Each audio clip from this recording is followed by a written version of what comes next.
Investors are random.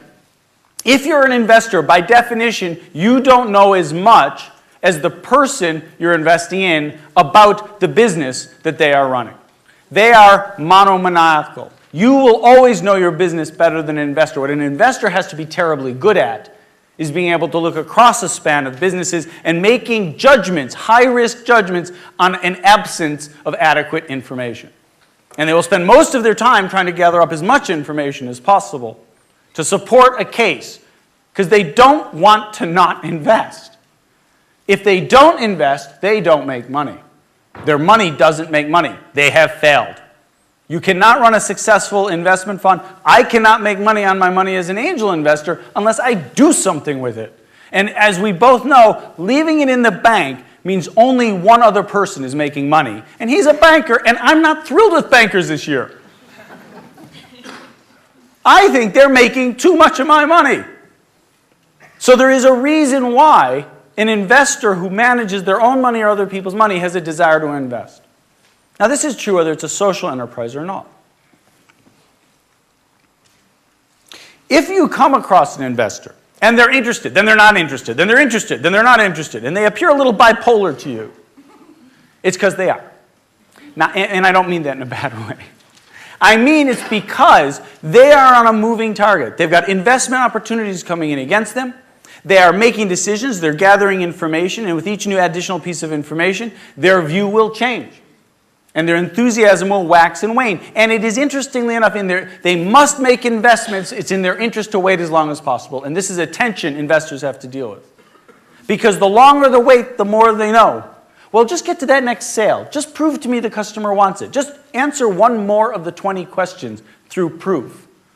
And my risk goes down, says the investor. But if they wait too long, the investment opportunity might go away from one of the two common reasons they go away. Because somebody else will have taken, or they've waited so long the thing died. And both things happen. And investors frequently regret the fact that they didn't step in prior to either of those outcomes. But they're regretting, you're dead. So there's a slight difference in view on what happened or didn't happen. Also, they seem to know one another and care more about each other. Well, that's because most investors co-invest. And therefore, they have to co-invest over and over and over again with the same population of people. And therefore, it is in their self-interest, educated self-interest, required self-interest, to pay attention to the people with whom they invest over and over again, because investees, you come and go. But the co-investors, they've got to live with them for a very long time. So if it sometimes seems like they're all ganging up against you, it's because they are. And they're doing so out of necessity and self-interest.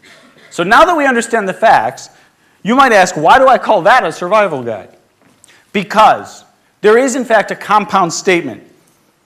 You need to make something people want.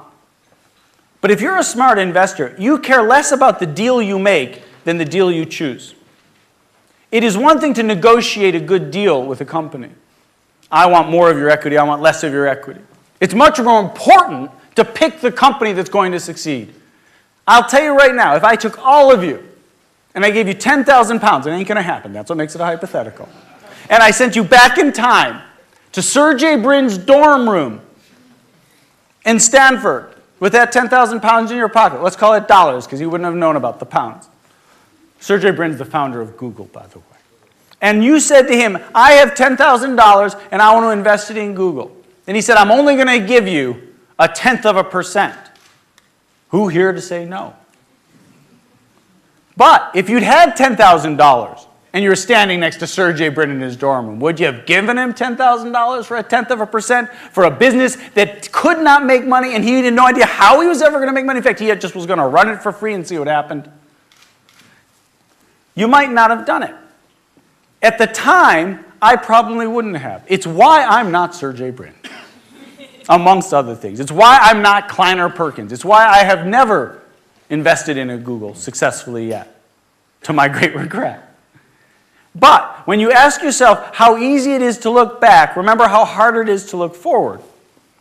The investor has to pick the right startup.